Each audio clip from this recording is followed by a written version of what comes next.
so long as like alchemy. All right, y'all. I nutted up this morning and rewatched this game. Yeah, I'm a glutton for punishment. And, you know, my full playoff take headed into this, you guys will get that before the playoffs start either Saturday or Sunday. And I didn't want to cover this game. I'm fucking tired of this shit. You guys have to remember, for me, I'm a super fan as well. So I'm so emotionally invested. This is taxing on me to relive these games, but I got to remain professional. I got to cover this. And this game is pretty much on Kevin Durant. Kevin Durant is our leader now. And he, for whatever reason, his effort was just not there. And the culprit behind all of these struggles is the communication on screen and rolls. Some guys want to switch. Some guys don't want to switch. But what Kevin Durant was doing all night long was he would start to fight through a screen, but when he couldn't make it through, he would yell out switch late and then just stand flat-footed and watch his defense get left out to dry.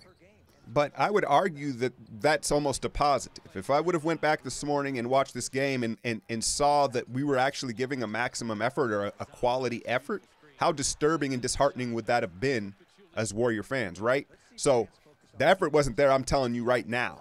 There are some guys that are always going to give you full effort, right? A Kevon Looney, a David West, and even Clay was a little bit lackluster on the defensive end. So I kind of breathed a sigh of relief this morning saying, oh, they really weren't trying that hard. And whoever catches Utah in round one is probably going to get the business here. They are a very good team, so that magnified the issues on this final game of the regular season.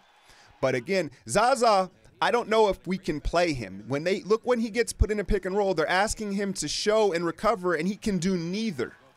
And so, like I had said, it's the pick and roll defense that's just been devastating. Kevin Durant, the biggest culprit in lack of communication. Watch Draymond try to fight through the screen. Look at him. Completely dies on it. You could say Rudy was moving a little bit, and then KD gets completely bullied on the offensive glass. But to my eye test, let's take another look at this. This is not an effort here. This is not an effort to fight through that screen. So you can read it however you want. To me, I'm like, okay, so it's an effort thing. You see KD take the hoop and the harm, and it's funny how he gets juice in his legs when he wants to score the ball, but anywhere else in this game, he was standing flat-footed with a sunken posture. Look at Rudy Gobert contain Durant and challenge, and then with his athleticism and length, he's able to recover to the dive man if that's the play that's being made.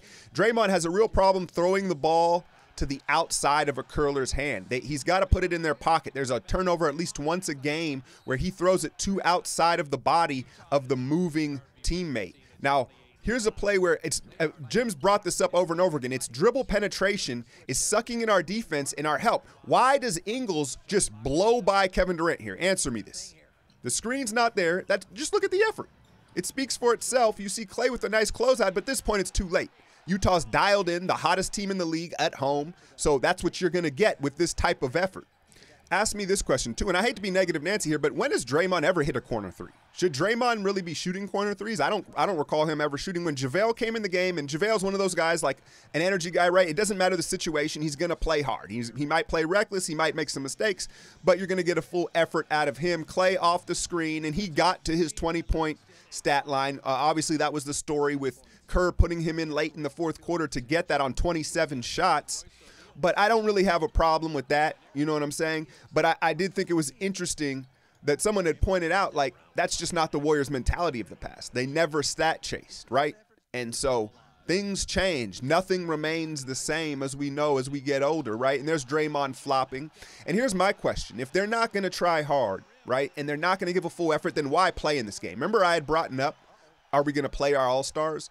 And you can see with such a poor effort, why even play them? KD takes a spill in this game that had me nervous, fell on his hip. But you see Draymond here, he's aggravated, he's upset, so they become prideful at some point in this game, but it's too late. I will say I think the bright spot is the others, David West, JaVale McGee, Kevon Looney. I think they're ready to play. If you break it down, they've been playing well, right? But it's not enough for us to win. It's on Durant, it's on Clay, it's on Draymond, and it always will be until Steph gets back, right? But I think David West comes into this game, Looney comes into this game, and they're playing well. So they'll be ready to come along for the ride if Kevin Durant decides to put his money where his mouth is. the question and the problem is, and we would have never saw this coming in the beginning of the season. We thought we had all this guard depth, right? We thought we had Livingston, Iguodala, now Nick Young, right? And now that's not the case. Iguodala's been bad and injured. Sean hasn't been what he's supposed to be. I don't need to even bring up Nick Young, right? But it's Looney, it's David West, it's McGee, the emergence of Damian Jones. So we have depth at the big spot, but we all know in today's NBA, you can only play one big at a time for spot minutes. So that is a problem heading into this thing. And here's the thing with Steve Kerr and, how he's handled this situation, and he's kind of been playing coy and acting as if we're playing possum, right? But let me ask you this. What else is he supposed to do? Is he supposed to say, man, I don't know. We just look a mess. Let's hit the panic button. These guys aren't. I mean, I guess you could take that approach, but I almost feel like you couldn't. So what else is Kerr to say, but we're going to be fine and we're going to get right? As you can tell, this is kind of me just rambling over these highlights. So forgive me if this is disappointing to y'all, but, it is what it is. There's not a whole lot to break down. The effort isn't there. You see KD get a few buckets here, but, I'll reiterate that I was relieved this morning watching this like, these dudes weren't really playing hard at all. I think in the moment, sometimes I get so angry and emotional, I don't see things clearly. And that's why I wait till the next day sometimes to re-go through and edit this so I can give a better, clearer picture of what happened, because you get involved. And to me, let me explain something to y'all. The Warriors, and I don't say this judging anybody's fandom of the team. For me, ever since I was a little kid, how the Warriors play on that night dictates how my day goes. Like, that's how much it matters to me. And here's the fall from Durant. And at this point, I'm like, all right, why are they playing? You're getting routed by 20 points in a meaningless game, but you've got all three stars in there, not helping their confidence, not helping anything. Now, as frustrated and as annoying as these final 20 games have been, and as critical as I've been of Kevin Durant for his interviews, what he said, how he's played on the court, I truly believe he's going to flip a switch. I do think he's great, and I don't think he's going to allow us to go out like this. Here, watch him. He tries to fight over, and then he's like, no, D. West, you pick him up. Now watch him just stand there. Look at and then the late closeout bangs down the three, right? And so that's just not Kevin Durant. That's not who he is. I just, there's no way in a playoff game that he's going to play like that. He has too much pride, too much expectations, and he's too good of a basketball player. Here's more examples of Durant just knocked out, and I watch his dribble packages, watch him go behind the back and then shoot that. That's just not something he does. That's not a move that he does. It's not in his package, the behind the back pull-up shot, and then that would have easily been a pinned on the backboard block if he was going at full velocity. Watch him here just give Derek Favors the ball. Lets him take inside position, finish with a layup. But back to flipping the switch. And Draymond Green, we know he's the emotional leader, right? The heart of the team. I don't think he can flip the switch for the team. It's got to be the best player. And you can debate Steph, KD. Right now, all we got is KD. So it's up to KD to flip the switch. And you see Utah's defensive presence. I think they're going to knock out OKC in a 4-5 matchup. That's what it looks like is going to line up. Clay, the three ball. I tuned into the post-game, local radio, and they were doing a survey of, most surprising player, most disappointing player.